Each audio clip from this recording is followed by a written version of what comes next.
Olá, bem-vindos para mais um estudo da obra Memórias de um Suicida, de Ivone Pereira, ditado pelo espírito Camilo Castelo Branco. Estamos na nossa 60ª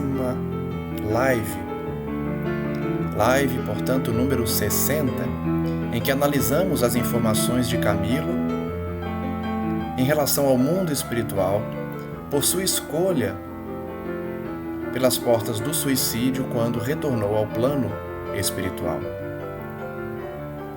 Na última live, analisávamos o discurso do irmão Teócrito, diretor da colônia em que se situa o Hospital Maria de Nazaré, componente ele da Legião dos Servos de Maria. Ele então deu várias opções àqueles que estavam recebendo alta do hospital, sendo Camilo Castelo Branco um deles. E depois de um tempo, muitos escolheram qual atitude tomariam perante seus destinos. Alguns reencarnariam imediatamente, outros permaneceriam na colônia, outros ainda iriam realizar um curso preparatório, a fim de que se preparassem para o retorno à carne no futuro. Camilo era um deles. Camilo e outros companheiros optaram por entrar nesse curso intensivo, nesse curso preparatório, a fim de que continuassem a receber as instruções sobre o mundo dos espíritos e pudessem estar mais preparados para o regresso ao plano físico, através da reencarnação. Acompanhamos então Camilo se despedir de todos na colônia, na verdade no hospital, e se dirigir a um outro setor da colônia, o setor da cidade universitária.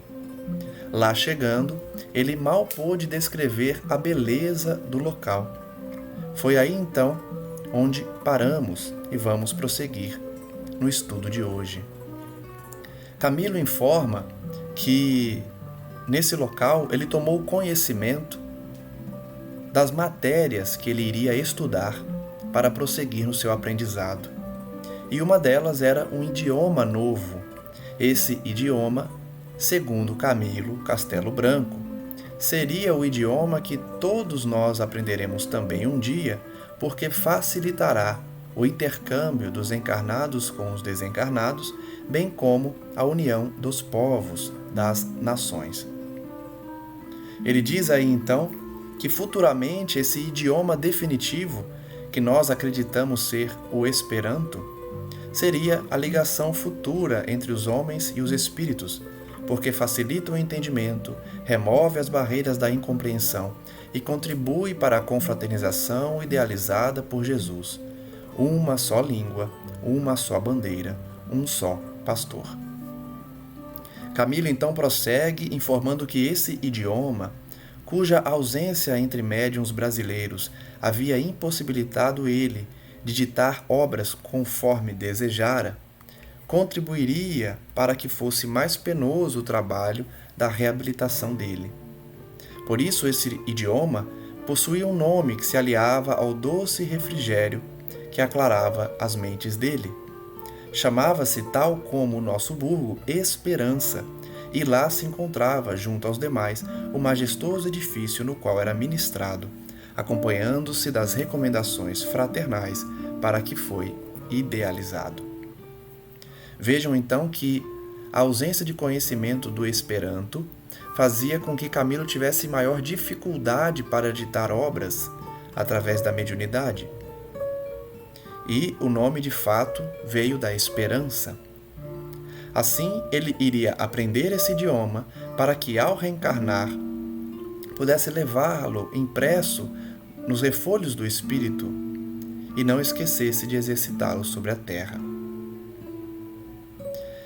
Diz Camilo então que o frescor matinal benfazejo trazia ao olfato dele perfume do doce, que ele afirmava ser dos craveiros sanguíneos que as damas portuguesas tanto gostavam de cultivar nos seus canteiros.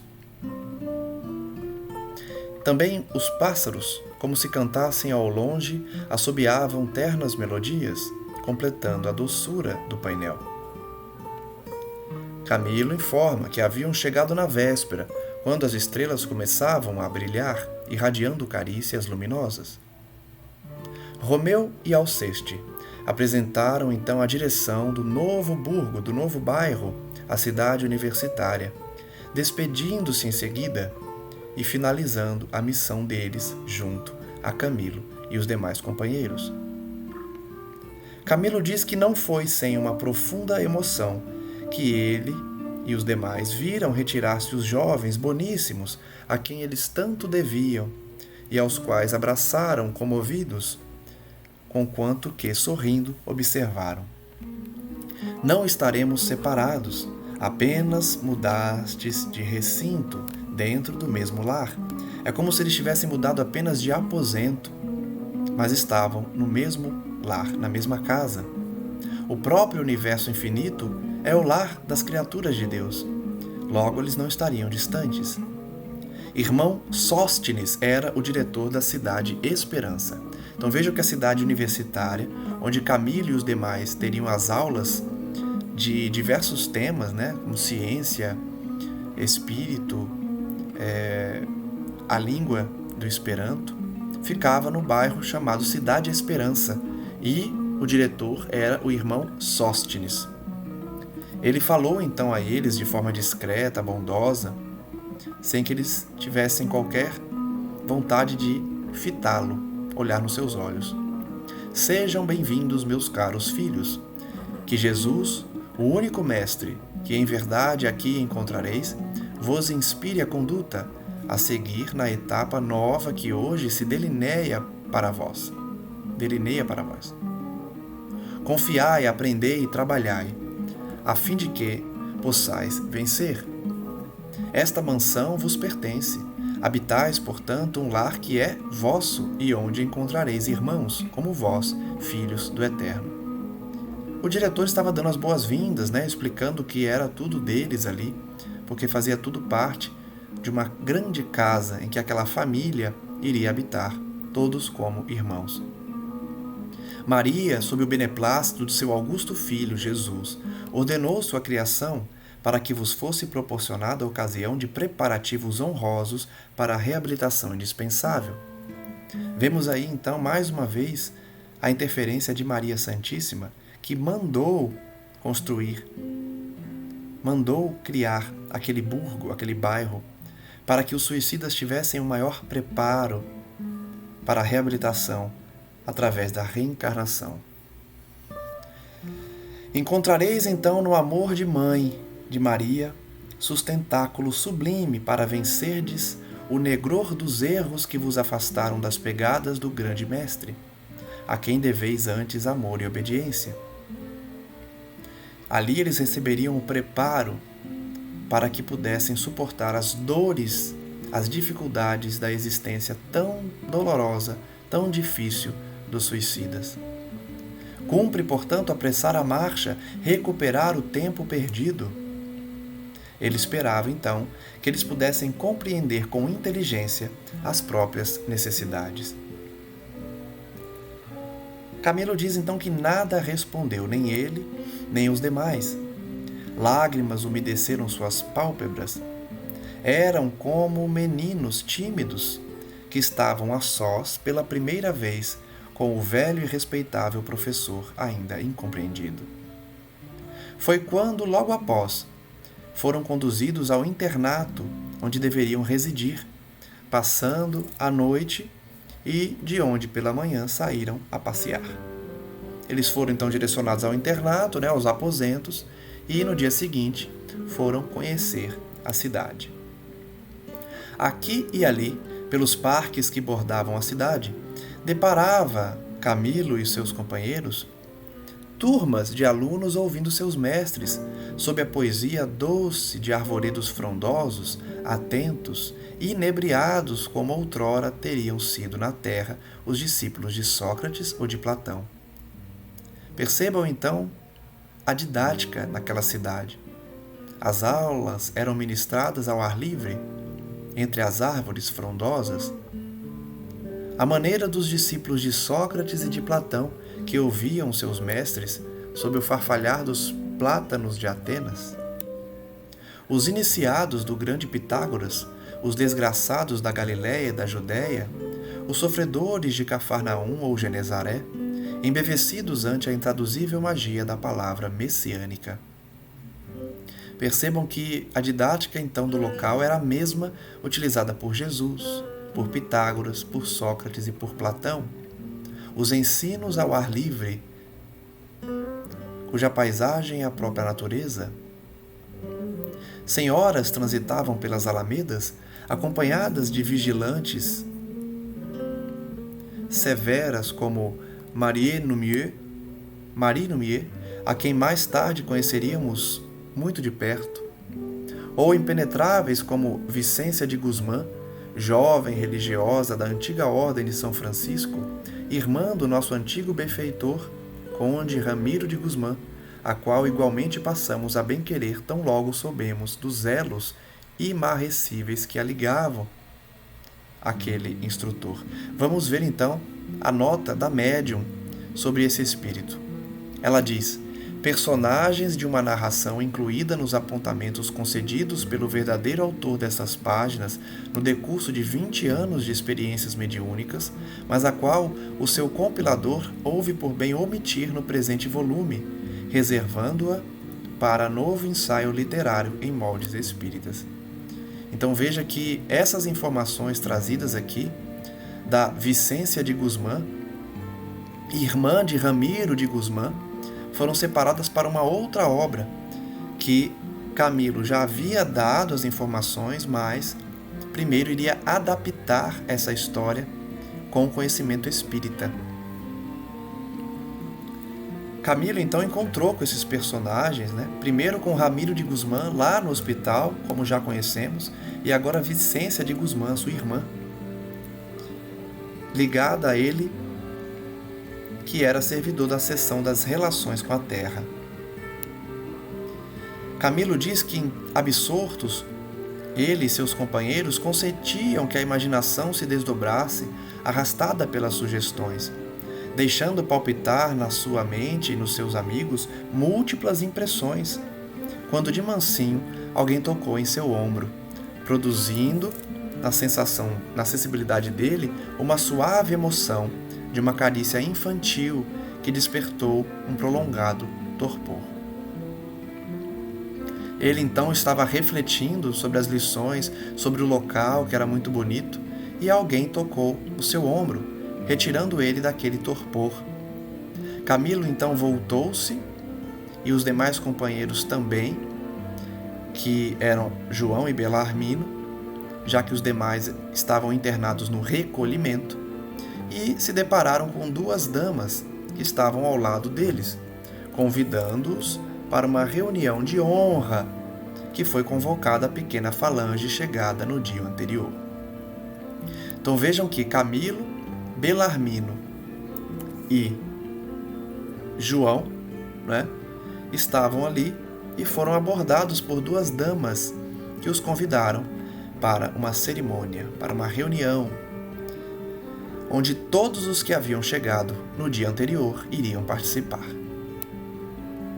As damas então diziam que seriam apresentados aos novos mentores, aqueles que fariam a educação definitiva deles.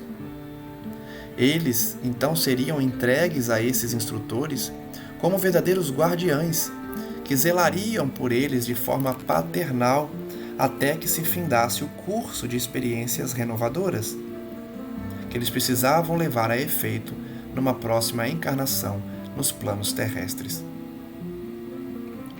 Vejam mais uma vez que os diretores, os coordenadores daquela instituição iriam acompanhá-los em todo o aprendizado, mas também durante a existência física, da mesma forma que irmão Teócrito e os demais assistentes faziam no hospital. Essa é uma característica dos espíritos superiores, não é? Acompanham-nos no nosso crescimento espiritual, mas também nos desafios da carne.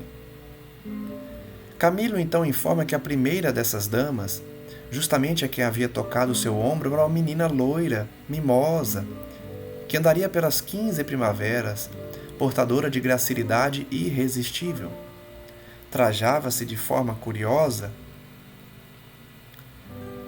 que eles não podiam deixar de reparar. Uma túnica branca atada à cinta, um manto azul trespassado ao antigo uso grego e pequena grinalda de rosas minúsculas ornamentavam-lhe a fronte. Era como um anjo a quem faltassem as asas. Camilo então pensou que se tratava de um novo tipo de alucinação, que, passado do Vale dos Suicidas para a Cidade da Esperança, teria o condão de criar o oposto do hediondo, ou seja, o agradável, o belo. Já vimos aqui também, e em outros estudos, que Deus cria o belo, o bom. Nós que desvirtuamos para o feio, para o mal.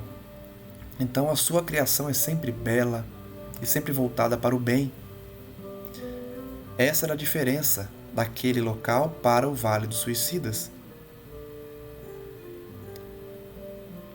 Então, a menina trazia o poético e imponente nome de Rita de Cássia de Forjás Frazão, decassílabo que a teria implicado em círculo familiar aristocrata, na derradeira etapa terrena sofrida em terras de Portugal. Então a primeira moça havia vivido em Portugal, trazia aquele nome da família conhecida lá, e Camilo revela que mais alguns dias passados, ele teve o desejo de esclarecer-se acerca dos interessantes trajes que ela trazia. Quando ela então se entristeceu pela indiscrição do Camilo, que fez aquela pergunta, querendo saber dos seus trajes, e respondeu: sepultaram-me assim, ou melhor, assim vestiram o meu corpo, meu fardo carnal, quando abandonei pela última vez na terra. Tão grata foi ao meu coração a volta ao invisível, apesar do desastre que ocasionou a um ser muito querido para mim, que retive na mente a recordação da última toilette terrena. Então ela revela que aquela roupagem era a roupa que vestiram o seu corpo quando ela desencarnou na última existência. E como o fato a marcou muito, especialmente o retorno à espiritualidade, lhe causou muita felicidade, ela manteve a mesma roupagem. A segunda dama era alta, também loira, e também devia ter deixado o plano físico não longe dos 50 anos, conservando ainda as impressões mentais que permitiam essas observações.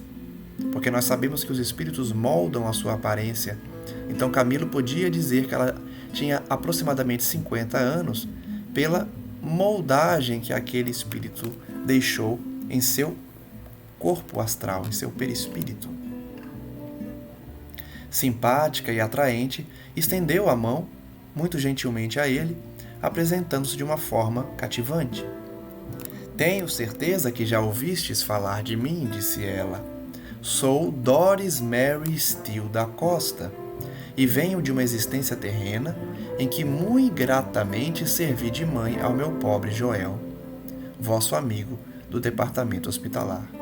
Então olhem que curioso, uma das damas era a mãe de Joel, aquele espírito que conhecemos no hospital, que, arrependido dos seus erros do passado, tratava-se de um auxiliar da colônia muito prestativo, em condições bem melhores, porque já era servidor há muitos anos. Camilo então diz que estava encantado, sem frases expressivas para traduzir a emoção que o empolgava.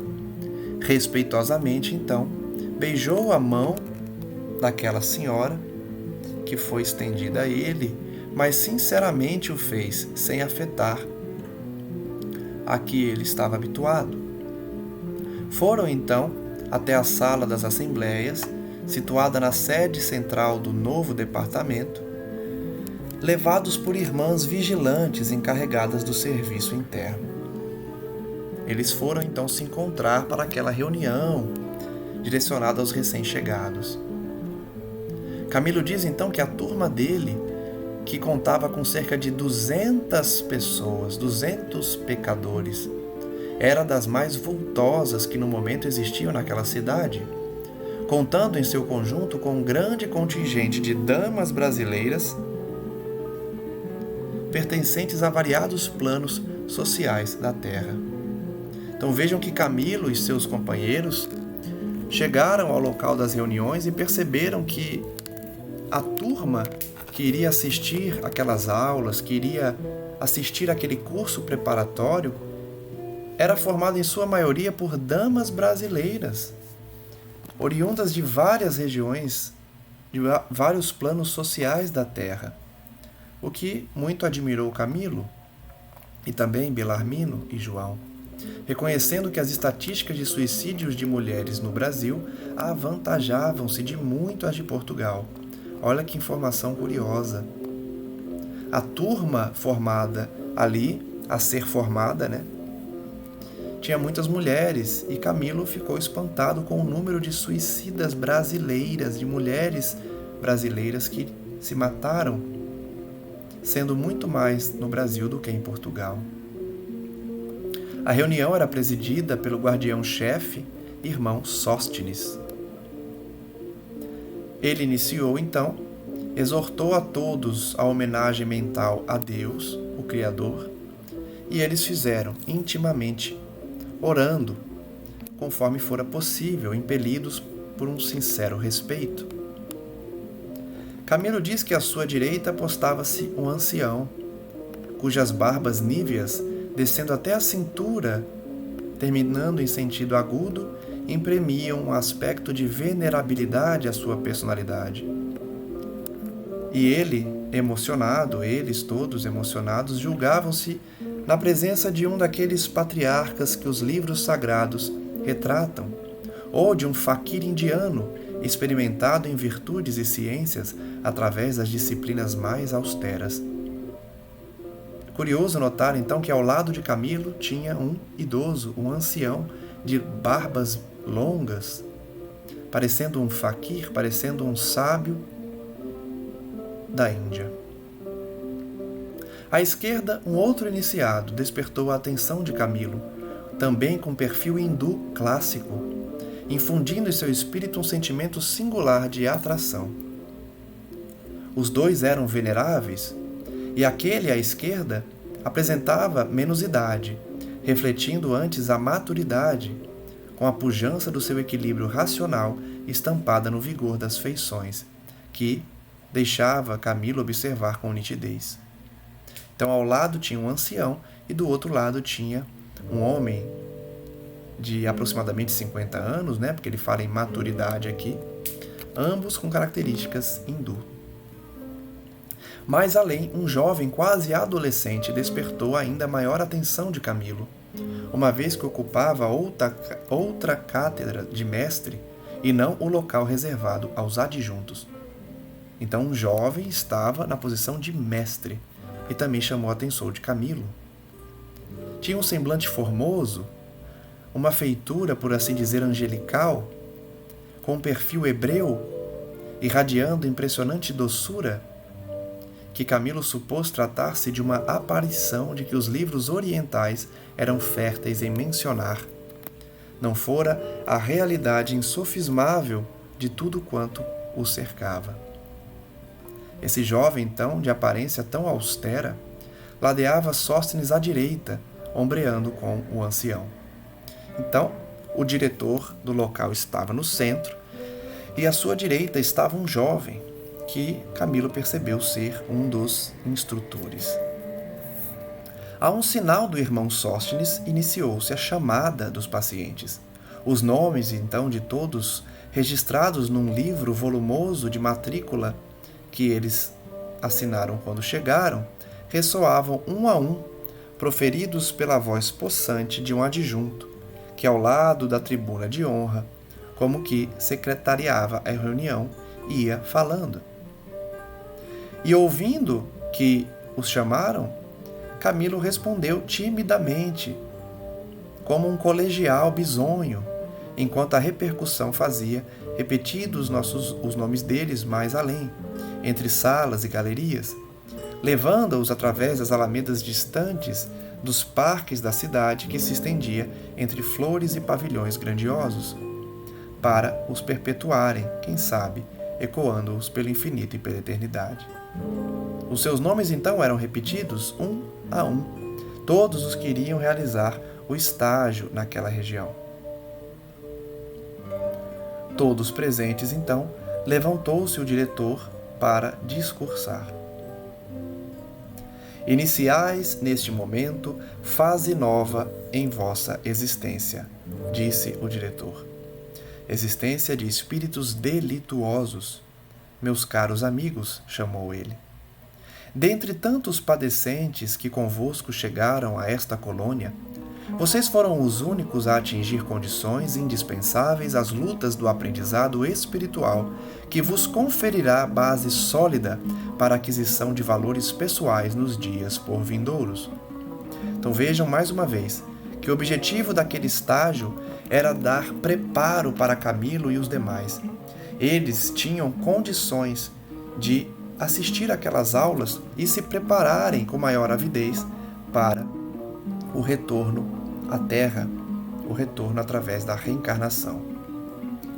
O diretor então prosseguiu dizendo que eles seriam matriculados nas escolas porque apresentavam o necessário desenvolvimento moral e mental para adquirir conhecimentos e esclarecimentos que permitiriam uma próxima reencarnação recuperadora, capaz de fornecer a eles reabilitação decisiva do erro em que sucumbiram.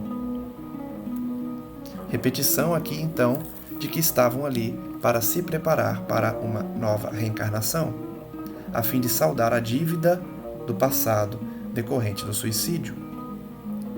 Prosseguiu o diretor. Como de há muito deveis ter percebido, não sois condenados irremissíveis, aos quais a lei universal aplicaria medidas extremas, relegando-vos à eterna inferioridade do presente, ao abandono das angústias inconsoláveis da atualidade? Então eles não eram condenados ao abandono. Eles não eram objeto de medidas extremas. Não estavam excluídos da harmonia apropriada a toda criatura originada do sempiterno amor. Ao contrário, eles estavam ali e estavam sendo informados disso, que têm o direito de esperar da bondade paternal do onipotente Criador, porque a mesma lei por ele estabelecida, que eles haviam infringido com o ato desrespeitoso da revolta contraproducente, que é o suicídio, a todos facultaria a possibilidade de recomeçar a experiência interrompida pelo suicídio. Então eles não estavam abandonados por Deus, eles não eram condenados, abandonados eternamente ao erro, ao sofrimento. Pelo contrário, eram espíritos que tinham recebido a bênção de reiniciar suas trajetórias através da reencarnação. As trajetórias que haviam sido interrompidas pelo suicídio. Deus estava então fornecendo a eles, de forma muito honrosa, a oportunidade da reabilitação. Nada conheceis, entretanto, da vida espiritual, e urge que a conheçais.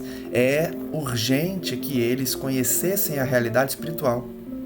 E vejam que mesmo depois de anos na espiritualidade, eles ainda nada conheciam do mundo espiritual. Conheciam muito pouco. E ali estavam para aprender. Era urgente, a fim de que se preparassem para a nova existência. Ele diz: até agora, vossos estágios na erraticidade vêm se verificando em zonas inferiores do invisível, onde pouco tendes aproveitado moralmente, em vista da couraça de animalidade que envolve vossas vibrações mentais chumbadas ao domínio das sensações. Então vejam que interessante. Até ali, todos esses anos depois do suicídio, eles somente tinham experimentado regiões inferiores, aproveitando pouco do conhecimento ali presente. Olha só, mesmo depois de anos na espiritualidade, o aprendizado tinha sido pouco, porque eles estavam chumbados ao domínio das sensações, estavam vinculados a regiões de sofrimento de baixo teor vibratório, por conta da sua vibração de suicida. A partir dali que eles perceberiam outros ares. O diretor diz então que há cerca de 1 século chegou a época de se anteporem rigores aos vossos continuados desatinos e despertar-vos do círculo vicioso em que eles tinham se perdido. Então, 100 anos antes, mais ou menos, chegava a época deles pararem de errar, de permanecer no erro, encaminhando eles para a redenção com Jesus, conduzindo-os ao verdadeiro alvo que, como criaturas de Deus, deveriam atingir. Percebam a oportunidade que eles estavam recebendo ali, a fim de que parassem com o círculo vicioso do erro, através das experiências na carne. Lembrem-se que Camilo, quando retornou à sua residência, reviu todos os erros cometidos quando estava encarnado e sofreu muito com isso, porque ele nunca se preocupou com seu espírito. Estava recebendo então essa oportunidade ali.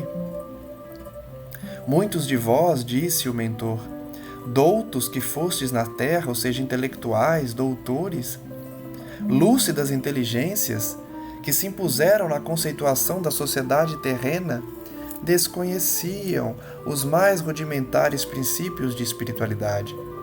Vejam a importância de estudar aqui conosco, estudar as obras espíritas, conhecer o mundo espiritual quando ainda estamos aqui encarnados. Todos aqueles suicidas que estavam ali eram intelectuais, ocuparam posições de importância na Terra, mas nunca se preocuparam com seus espíritos, com sua realidade espiritual, com a sua espiritualidade. Então, apesar de muito inteligentes, doutores, ocupantes de cargos na sociedade de relevância, não tinham princípios de espiritualidade, levando até mesmo a displicência ao extremo de negar e combater a sua realidade de espírito imortal, quando lidavam com o próximo. Por isso, eles deveriam iniciar um curso de reeducação moral, mental e espiritual. Esse curso a gente está fazendo aqui na Terra. Poucos estão buscando esse curso quando estão encarnados. Camilo somente recebeu este curso no mundo espiritual, depois de muito sofrer. Por isso a importância de buscarmos as informações da espiritualidade quando ainda estamos aqui na Terra, a fim de nos prepararmos para essa grande viagem. Vejam que Camilo e seus companheiros recebiam essas informações ali, no plano espiritual, depois de passarem por muitos erros, equívocos e sofrimentos. Então, o curso serviria para a reeducação moral, mental e espiritual. Nós sabemos que aqui na Terra nós podemos nos educarmos moral, mental e espiritualmente. Inclusive, a reeducação de um encaminha a reeducação do outro campo.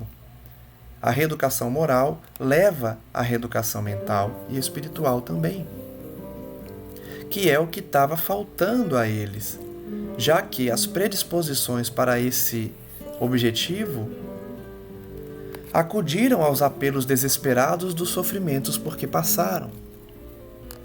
É natural que nós somente busquemos a espiritualidade depois de sofrermos. Por isso é dada a chance de buscarmos quando estamos bem, quando estamos ainda na vilejatura carnal, ainda encarnados. Ele prossegue dizendo: não fora o gesto audacioso de precipitação, afrontando leis invariáveis que ainda desconheceis, e hoje estaríeis glorificados por vitória magnífica. Olha que importante. Se eles não tivessem se matado e afrontado essas leis invariáveis que eles ainda desconheciam ali, estariam glorificados na vitória, laureados pelo cumprimento do dever, preparados para novos ciclos de aprendizado. Vejam o quanto o suicídio atrasa a evolução do indivíduo. O suicídio havia atrasado as existências de Camilo e seus companheiros, que, se não tivessem optado por essa atitude infeliz, estariam glorificados, cumpridos os seus deveres. No entanto, o suicídio, que não trouxe a eles a morte, porque a morte é uma ficção neste universo vivo e regido por leis eternas, leis oriundas do Criador eterno, que não concedeu nem repouso, nem esquecimento, nem aniquilamento. O suicídio não trouxe a morte. A morte é uma ficção. O que morre é o corpo. O espírito prossegue vivo, sentindo tudo o que sentia quando encarnado e ainda maiores sensações. Então o suicídio não trouxe a morte das suas almas, não trouxe repouso, não trouxe esquecimento, nem aniquilamento, porque somente atingiu o corpo físico terreno e não o corpo espiritual. Jamais. A morte jamais atinge o corpo espiritual, onde reside a nossa personalidade verdadeira e eterna. O suicídio, portanto, arrebatou todo o mérito que eles poderiam ter, precipitando-os numa situação calamitosa, que não sairiam enquanto restaurações totais não fossem efetivadas. E aqui eu ressalto mais uma vez: para o suicida é necessária a reparação total, completa. Todos que erram precisam reparar completamente o erro. O suicida, por consequência, precisa reparar os seus erros cometidos e ainda mais a reestruturação do seu corpo astral, do seu perispírito, porque com o suicídio ele desordena as moléculas, as células que compõem esse corpo, essa energia que circunda o perispírito. Assim, eles precisavam de restaurações totais, a fim de que pudessem reverter a situação calamitosa causada pelo suicídio. O mentor ainda os advertiu que na luta a empreenderdes, ou seja, a luta que eles iriam empreender para realizar os objetivos que eles estavam em mente, seria necessário mais de 1 século de lágrimas que derramariam sobre as consequências do ato execrado de desrespeito a eles próprios, além do desrespeito a Deus. Que informação forte! Nós já tínhamos recebido a informação, não é? De que o suicida leva pelo menos 400 anos para restabelecer o equilíbrio do seu corpo astral, da sua mente e do seu espírito. E agora, esse mentor revela que desses 400 anos, pelo menos 100 anos, 1 século, eles sofreriam, verteriam lágrimas sobre as consequências do suicídio. Todavia, os ensinamentos que eles aprenderiam ali influenciariam bastante na vitória que eles deveriam alcançar contra eles próprios. Os ensinamentos na cidade universitária seriam essenciais para que eles tivessem vitória. Não sairiam daquele local, porém, alçando esferas espirituais mais compensadoras, enquanto daquele instituto ou das consciências deles não recebessem os certificados de reabilitação. Ou seja, eles somente teriam autorização para sair dali, para ir para um local melhor, quando recebessem o certificado de reabilitação, que confeririam a eles ingresso nas habitações normais na hierarquia da evolução. E esses certificados, meus amigos, disse o mentor, somente serão confiados a vós após a reencarnação que deverão abraçar, uma vez terminado o curso iniciado neste momento. Então vejam as ideias, né? A perfeição mesmo, né? No concatenar dessas ideias. Primeiro eles receberiam a instrução depois de terem passado pelo hospital, reencarnariam. Quando retornassem, seriam avaliados para saber se receberiam um certificado que possibilitaria a eles sair dali para regiões mais felizes. Seguiu-se então uma pausa breve, que forneceu a eles impressões de que novas disposições despertavam as fileiras das suas almas. Percebam que todo o discurso das entidades felizes causa essa impressão nas almas de quem ouve. Foi assim com o irmão Teócrito, está sendo assim com o mentor da cidade universitária, da cidade Esperança. Ele então voltou-se para os 3 companheiros que o rodeavam e continuou, prendendo ainda mais a atenção deles. Aqui tendes os vossos educadores. São como anjos tutelares que sobre vós e sobre vossos destinos se debruçarão, amparando-vos na espinhosa jornada. Jesus e Deus não abandona jamais os seus filhos e irmãos. Sempre envia os mentores, os guias. Vejam que Camilo nunca esteve abandonado. Estava ali então com os educadores, os anjos tutelares, que iriam verificar os destinos deles, se debruçando e amparando na espinhosa jornada terrena até que se reabilitassem.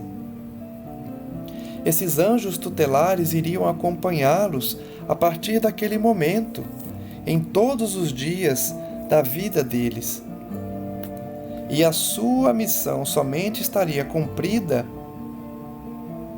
missão que eles se incumbiram junto deles mesmos, quando já glorificados pela observação da lei que infringiram, voltarem da terra novamente para aquele asilo, recebendo então, como que passaportes para um outro local espiritual, onde reapanhariam o fio normal da rota evolutiva interrompida pelo suicídio. Olhem só como o suicídio atrasa a nossa trajetória.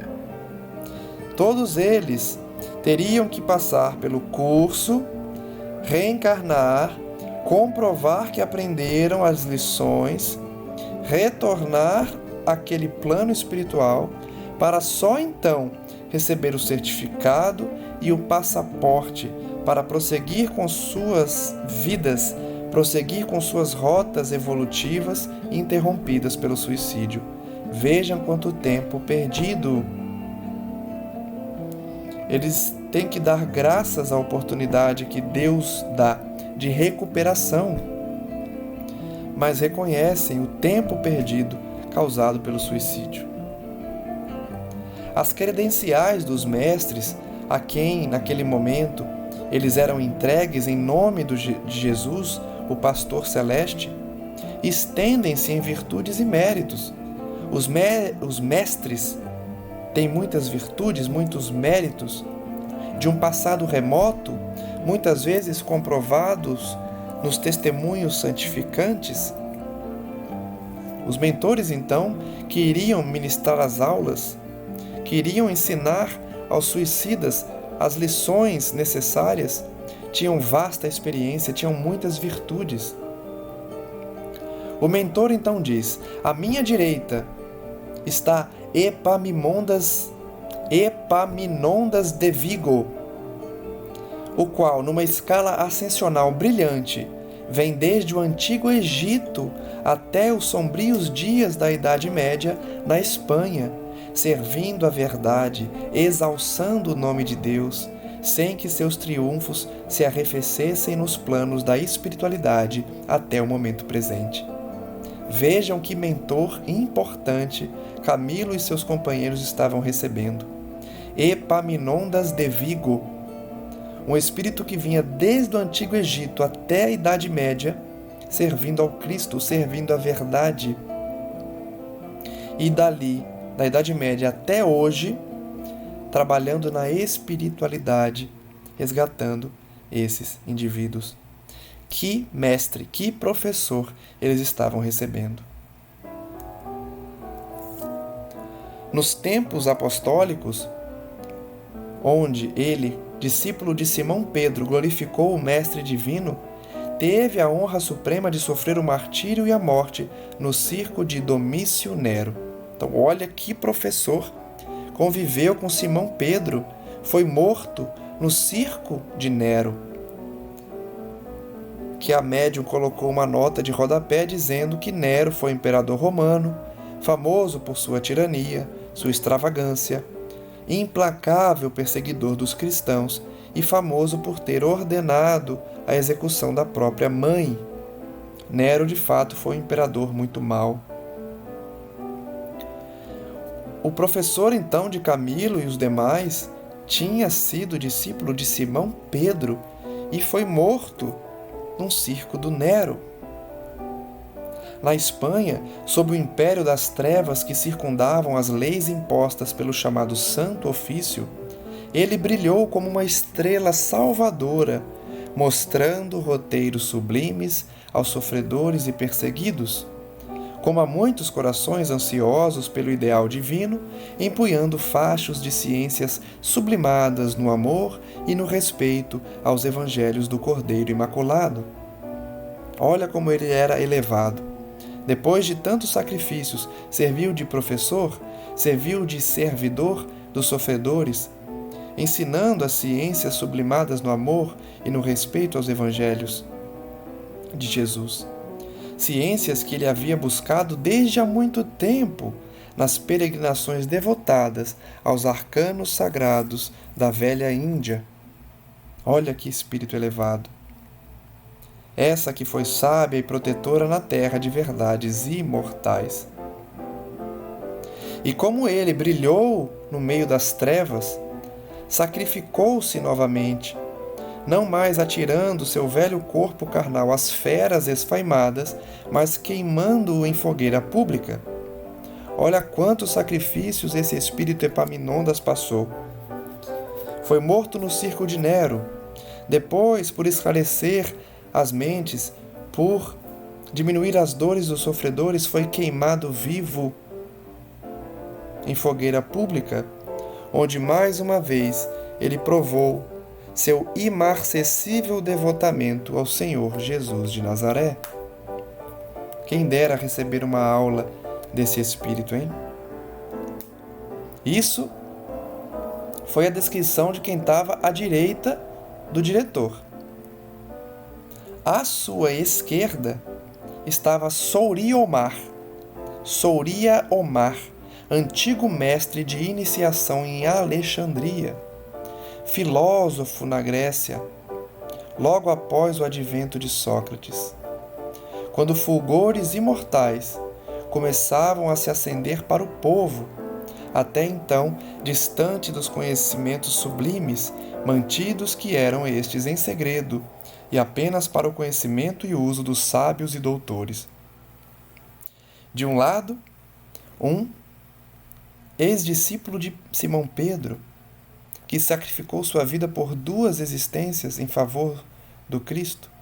Do outro lado, um servidor também do Cristo, que esclareceu as multidões na Grécia Antiga, quando as multidões estavam distantes do conhecimento, porque esse conhecimento era reservado aos iniciados, somente a quem possuía uma posição que possibilitava esse conhecimento. Como o eminente precursor do grande mestre ensinou a doutrina secreta a discípulos levantados das mais modestas classes sociais. Então, da mesma forma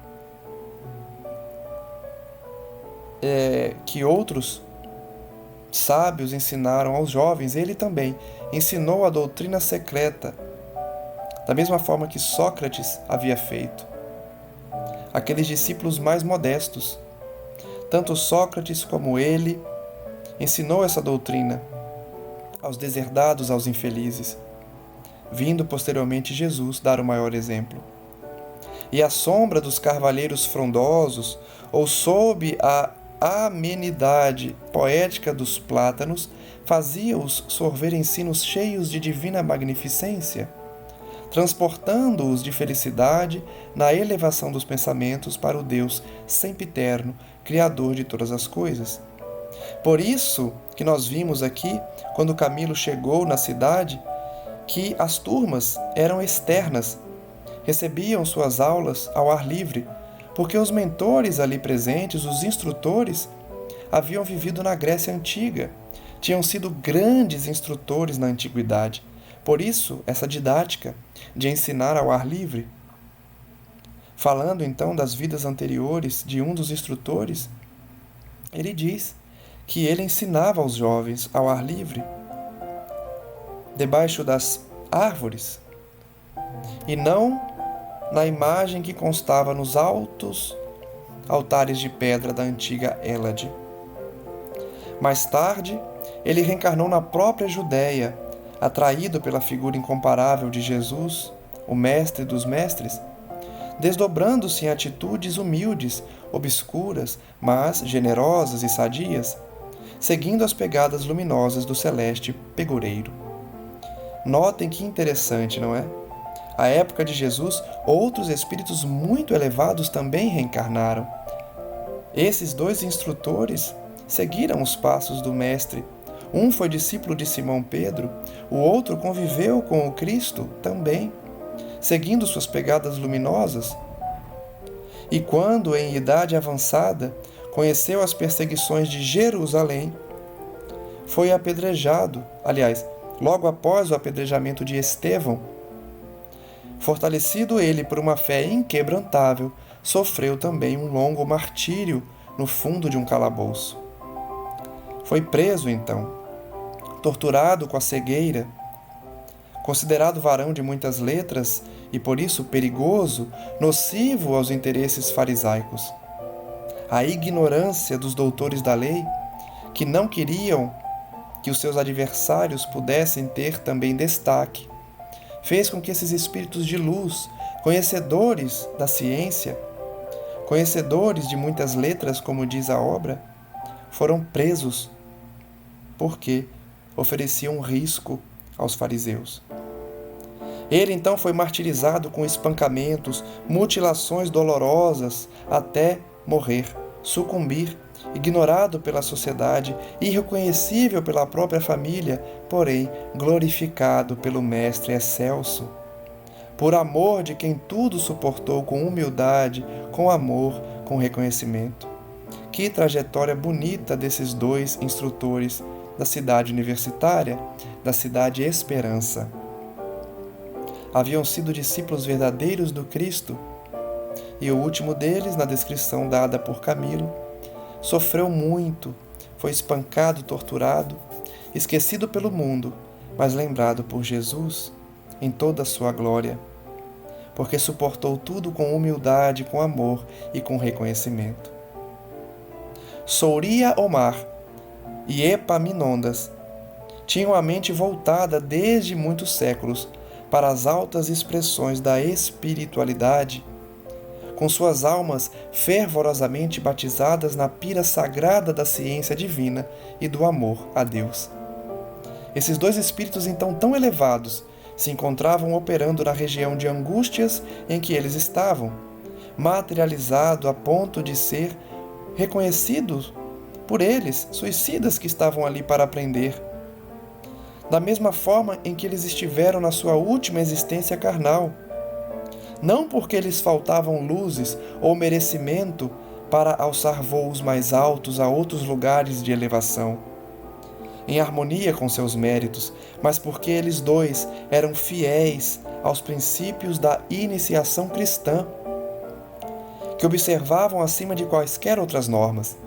Vejam que eles tinham direito de estar em outros locais muito mais elevados, mas porque observavam os preceitos da iniciação cristã, preferiam estender atenções e amor aos mais infelizes, aos mais sofredores, aos mais desprovidos de ânimo, que eram os suicidas, devotando a encaminhá-los à redenção, inspirados no exemplo do príncipe celeste, que abandonou seu reino de glórias para dar-se em sacrifícios continuados ao bem das ovelhas da terra.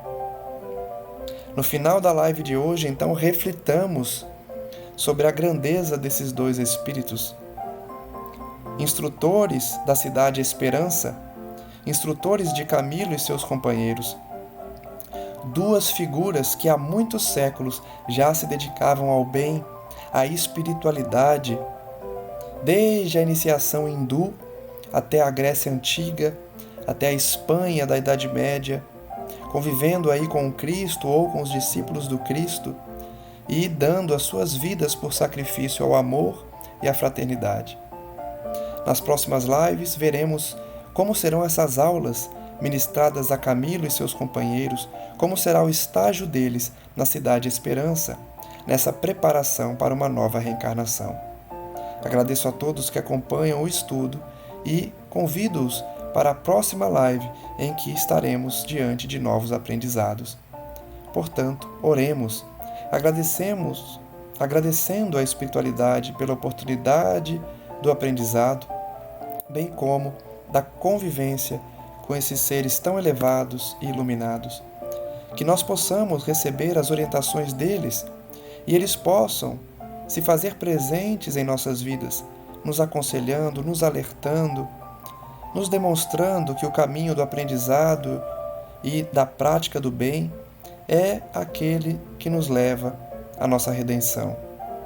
Estejamos finalmente aptos a receber as lições e orientações divinas através do estudo da doutrina espírita, mas principalmente que possamos praticar o que aprendemos com os nossos familiares, com os nossos companheiros de jornada, com a nossa convivência social, a fim de que possamos dar o exemplo e o sacrifício necessários a Deus, até que possamos retornar à Terra, estabelecendo reencarnações missionárias, em que ensinaremos aos mais desavisados, aos ignorantes, esse mesmo caminho que trilhamos hoje.